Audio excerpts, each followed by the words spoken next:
जय श्री कृष्णा, जय श्रीमन नारायण। आज हम बात करेंगे काल सर्प दोष के विषय में। काल सर्प दोष जातकों की कुंडलियों में पाए जाने वाला सबसे ज़्यादा क्रूर योग है। जिन जातकों की कुंडली में काल सर्प दोष पड़ता है उन जातकों को शिक्षा के क्षेत्र में, स्वास्थ्य के क्षेत्र में, आगे आने वाले जीवन में कैरियर, संतान संबंधी परेशानियां, वैवाहिक जीवन में परेशानियां और बहुत सारी परेशानियों का, घरेलू कलह क्लेश आदि का सामना करना पड़ता है। क्या है काल सर्प दोष, किस प्रकार से इसका निवारण करना चाहिए, इस विषय में आज चर्चा करेंगे। काल सर्प दोष राहु और केतु इन दो ग्रहों द्वारा निर्मित एक योग है। राहु का नक्षत्र है भरणी, जिसके अधिष्ठाता देवता हैं काल यानी यमराज, और केतु के अधिष्ठाता देवता हैं अश्लेषा नक्षत्र के सर्प देवता। इन दोनों के योग से यह काल सर्प दोष बनता है। इन दोनों छाया ग्रहों के बीच में जब सूर्य, चंद्र, मंगल, बुध, गुरु, शुक्र और शनि ये सातों ग्रह एक तरफ पड़ जाते हैं तब कुंडली में काल सर्प दोष बनता है। यह दोष एक निर्धन व्यक्ति की कुंडली में भी हो सकता है और एक धनाढ्य व्यक्ति की कुंडली में भी हो सकता है। लेकिन काल सर्प दोष से ग्रसित व्यक्ति पूर्ण रूप से निर्धन ही रहेगा, परेशान ही रहेगा, यह आवश्यक नहीं है।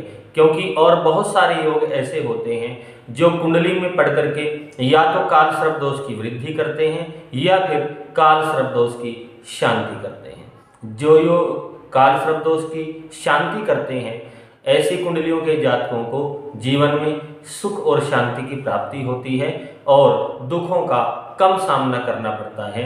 जबकि कुछ योग ऐसे हैं जो कुंडली में पड़ जाएं काल सर्प दोष के साथ, या काल सर्प दोष ना होकर के भी कुंडली में पड़ जाएं तो भी काल सर्प दोष की या तो वृद्धि करते हैं या काल सर्प दोष जैसा आपको जीवन प्रदान करते हैं, परेशानियां प्रदान करते हैं। क्या है वो योग जो काल सर्प दोष की वृद्धि करते हैं? एक है ग्रहण योग। जब सूर्य के साथ राहु कुंडली में पड़ा हो या चंद्रमा के साथ राहु कुंडली में पड़ा हो तब ग्रहण योग होता है। राहु के साथ अगर कुंडली में मंगल पड़ा हो, नीच अस्तंगत हो साथ में मंगल, तब यह अंगारक योग होता है। काल सर्प दोष के साथ में और ज्यादा प्रभावी अकेला हो तो भी काल सर्प दोष जैसा ही फल प्रदान करता है। बुध के साथ अगर राहु पड़ा हुआ हो तो कुंडली में जड़त्व योग होता है और व्यक्ति बुद्धि जो होती है वो कुंठित रहती है, पूर्ण रूप से विकसित नहीं हो पाती। जब गुरु राहु के साथ पड़ जाता है तब कुंडली में चांडाल योग होता है। यह योग भी काल सर्प दोष की होने पर कुंडली में वृद्धि करता है, ना होने पर काल सर्प दोष जैसा ही प्रभाव देता है। जब कुंडली में शुक्र पड़ जाए राहु के साथ में तो अभ्योत्पक योग होता है। यह भी काल सर्प दोष की वृद्धि करता है या काल सर्प दोष जैसा ही फल प्रदान करता है। शनि और राहु जब कुंडली में हो तब नंदी योग होता है। ये सारे के सारे योग काल सर्प दोष की वृद्धि करने वाले हैं। इसके अलावा कुछ ऐसे योग भी हैं जो काल सर्प दोष के प्रभाव को कम करते हैं। जन्म कुंडली में केंद्रीय त्रिकोण में सूर्य, चंद्र, गुरु, शुक्र या शनि अगर केंद्र और त्रिकोण में पड़े हुए हों, काल सर्प दोष कुंडली में होने पर भी काल सर्प दोष ज्यादा प्रभावी नहीं होता। इसके अलावा चंद्र और मंगल अगर कुंडली में लक्ष्मी योग बना रहे हैं तो भी काल सर्प दोष का प्रभाव कम हो जाता है। सूर्य, चंद्र, मंगल, बुध, गुरु, शुक्र या शनि जब कुंडली में उच्च राशि के होते हैं, उच्च राशि के होकर के किसी क्रूर ग्रह से पीड़ित ना हो तब काल सर्प दोष प्रभावी नहीं होता। लेकिन जिन कुंडलियों में प्रभावी है उसको शांत करने का क्या उपाय है, इस विषय में आपसे बात करेंगे। सबसे उत्तम जो उपाय है काल सर्प दोष का वह है शंकर भगवान की पूजा करना। अपने निकट जो भी शिवालय है, भगवान शिव का मंदिर है, उसमें हर रोज जाकर के प्रातःकाल भगवान की पूजा करना काल सर्प दोष की शांति का सर्वोत्तम और श्रेष्ठ उपाय है। हर रोज नहीं जा रहे हो, सोमवार का एक दिन आता है हर हफ्ते, सोमवार के दिन भगवान शिव के मंदिर में जाएं, 21 बिल्व पत्र पर ओम नमः शिवाय या राम लिख करके भगवान को चढ़ाना, पंचामृत से भगवान का अभिषेक करना, ओम नमः शिवाय की वहां पर बैठ करके एक माला करना और आग के फूलों से, धतूरे के फूल और पुष्पों से, फूलों से, फलों से भगवान की पूजा करना परम कल्याणकारी है। इसके अलावा जब भी आपको जीवन में समय मिले, 1.25 महामृत्युंजय का जप करना, नहीं करा सकते हो ओम नमः शिवाय का 1.25 जप करना, राहु केतु का जप कराना और राहु केतु संबंधी वस्तुओं का दान करना काल सर्प दोष शांति के सर्व कल्याणकारी उपाय है। इनमें से जो भी आपको अच्छा लगे, अगर कुंडली में काल सर्प दोष आपकी है, किसी जातक की है, परिवार की है, तो उसकी कुंडली की शांति के लिए यह उपाय परम कल्याणकारी हैं। इसके अलावा सर्प शांति, नाग बलि, पितृ शांति, यह उपाय भी काल सर्प दोष की शांति के लिए परम कल्याणकारी हैं। काल सर्प दोष की शांति के लिए नाग नागिन का जोड़ा चांदी का लेकर के या तांबे का लेकर के सोमवार को भगवान शिव के मंदिर में जाकर के शिवलिंग पर चढ़ाना, भगवान को दूध गंगाजल मिला हुआ जल से भगवान को स्नान कराना भी परम कल्याणकारी है। नाग गायत्री ओम नवकुलाय विद्महे विषदंताय धीमहि तन्नो सर्पः प्रचोदयात्, इस मंत्र की 5 या 3 माला जप करना परम कल्याणकारी है। जीवन में जब भी मिले समय आपको भगवान शिव के मंदिर में अवश्य जाएं। भगवान शिव, भोलेनाथ बाबा, महादेव, नीलकंठ सब प्रकार के विघ्नों का हरण करने वाले, जन्म कुंडली में स्थित समस्त पापों को, समस्त दोषों को शांत करने वाले हैं। आध्यात्मिक, आदि दैविक, आदि भौतिक तीनों प्रकार के तापों को नष्ट करने वाले, धर्म, अर्थ, काम और मोक्ष प्रदान करने वाले हैं। इसके अलावा शनिवार के दिन एक सूखा नारियल लेकर के आएं, उस पर 7 काजल के टीके लगाएं, तेल के टीके लगाएं सरसों के, और साथ में काले तिल चढ़ाएं। काले कपड़े में लपेट करके जल में प्रवाहित करना। ओम भ्राम भ्रीम भ्रोम शाह राहवे नमः, इस मंत्र का जप करते हुए चलते हुए पानी में बहा दें। यह कम से कम 7 बार और ज़्यादा से ज़्यादा 21 बार करना चाहिए। इस उपाय के करने से काल सर्प दोष की शांति होती है, हमें सुख और शांति की प्राप्ति होती है। शनिवार के दिन कुत्तों को दूध पिलाना, चपाती डालना, गायों की सेवा करना और कौवों को दाना डालना, यह भी काल सर्प दोष की शांति के लिए बहुत कारगर है। ये छोटे छोटे उपाय करने से, निरंतर करने से, 1 या 2 दिन नहीं, निरंतर करने से, जब भी आपको समय मिले लगातार आप करते रहें, इसको करने से परम कल्याण होता है। 2 प्रकार की पूजा इस संसार सागर में है, स्थावर और जंगम। गाय आपके घर में है, उसको आपने खाना देना है, वो आपकी स्थावर पूजा है। इसके अलावा कुत्ता आपके घर में है, उसको दूध पिलाना है, वो भी स्थावर पूजा है। किसी ब्राह्मण को घर में बुला करके, साधु सन्यासी को बुला करके घर में, जो आप भोजन के द्वारा उसका सत्कार कर रहे हो, दक्षिणा के द्वारा सत्कार कर रहे हो, वस्त्रों के द्वारा उसका आदर सम्मान कर रहे हो, यह स्थावर पूजा है। इसके अलावा जो पशु पक्षी आपको नहीं जानते हैं, जैसे आपने छत के ऊपर दाना डाला है तो वहाँ कबूतर, कौवे, चिड़िया जो भी आकर के वहाँ पे दाना चुग रहे हैं, वह जंगम पूजा है।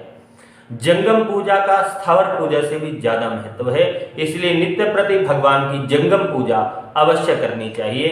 काल सर्प दोष के कारण अगर वैवाहिक जीवन में विलंब हो रहा है या वैवाहिक जीवन में व्यवधान आ रहा है, तो घर की चौखट पर चांदी का स्वास्तिक बनवाना चाहिए। चांदी का स्वास्तिक बनवा करके घर की चौखट पर लगाना परम कल्याणकारी है। रसोई घर में बनी हुई पहली रोटी हमेशा गाय को दें। घी और मीठा लगा करके रख करके गाय को देने से परम कल्याण की प्राप्ति होती है। और अंतिम जो रोटी आपने घर में बनाई है वो कुत्ते को डालनी चाहिए। यह जो पूजा है यह नित्य प्रति होनी चाहिए। इसमें कर्म का बंधन नहीं है, दिनों का बंधन नहीं है, कर्म से चलते रहना चाहिए।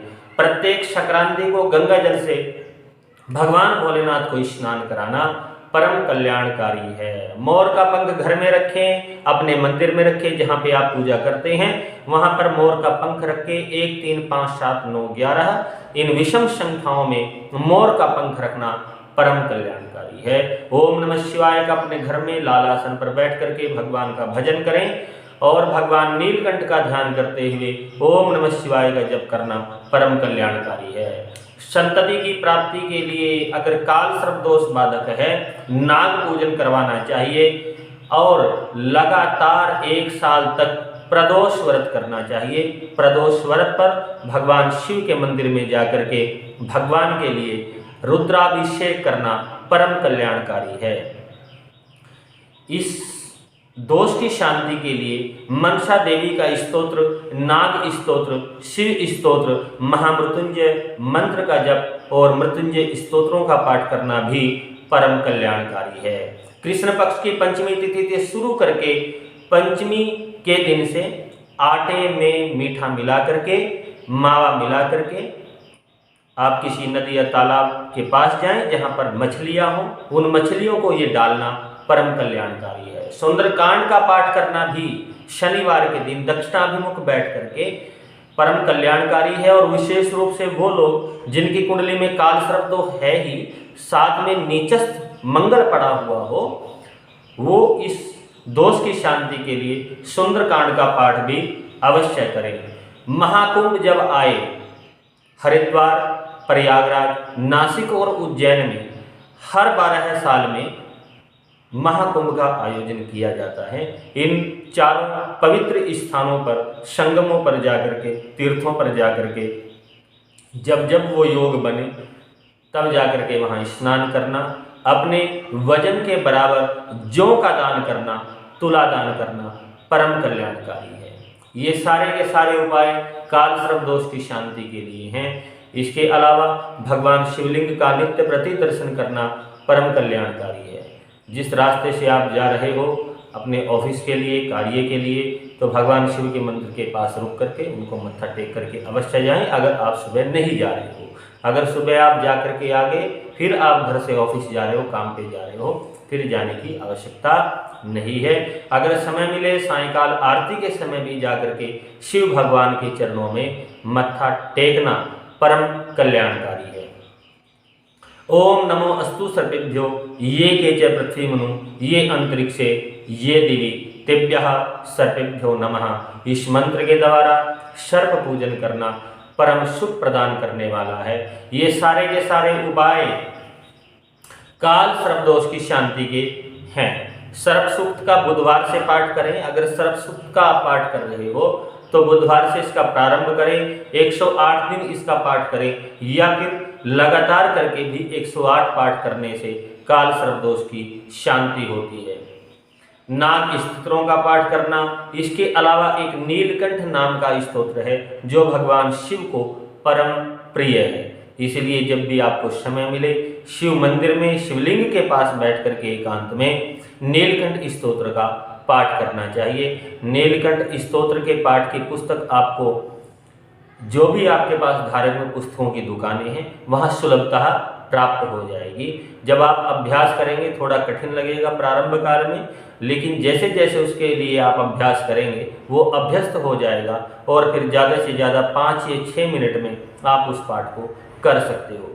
नीलकंठ स्तोत्र का पाठ परम सुख प्रदान करने वाला, सब प्रकार के रोगों को, सब प्रकार के तापों को हरने वाला, सुख और शांति मंगल करने वाला है, सुख और शांति प्रदान करने वाला है।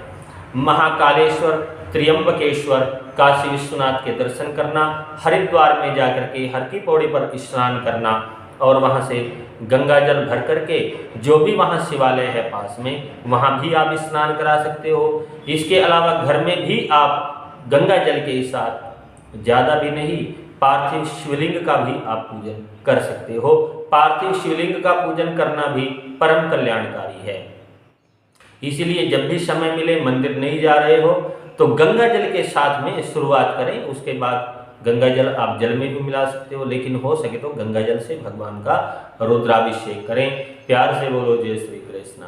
यह सारे के सारे उपाय काल सर्प दोष की शांति के लिए हैं। आज के समय में काल सर्प दोष सर्वत्र व्याप्त है। लगभग जन्म कुंडलियों में काल सर्प दोष पाया जाता है और उससे बहुत सारी परेशानियां जनमानस को उठानी पड़ रही है, सर्वसाधारण को उठानी पड़ रही है। किसी सुयोग्य ब्राह्मण से परामर्श करें, उनके पास आप जाएं, जो भी आपके निकट है, जो भी आपके घर आ रहा है, उससे आप पूजन कराएं। भगवान शिव की पूजा करना, भगवान के लिए स्तोत्रों का पाठ करना काल सर्प दोष के लिए परम कल्याणकारी है। इसके अलावा यह भी विचार रहे, किसी देवज्ञ ज्योति से यह परामर्श अवश्य करें कि काल सर्प दोष के साथ और कौन कौन ऐसे ग्रह हैं जो कुंडली में हमें हानि प्रदान करते हैं। जब भी आप काल सर्प दोष का उपाय कराएं, उन ग्रहों के रूप में जो भी आपको कष्ट दे रहा है उसका जप, उसके लिए दान अवश्य करें। एक ही बार में काल सर्प दोष की शांति के लिए पूरी कुंडली का उपाय करें। प्यार से बोलो जय श्री कृष्णा, जय शिव शंकर, जय महाकाल।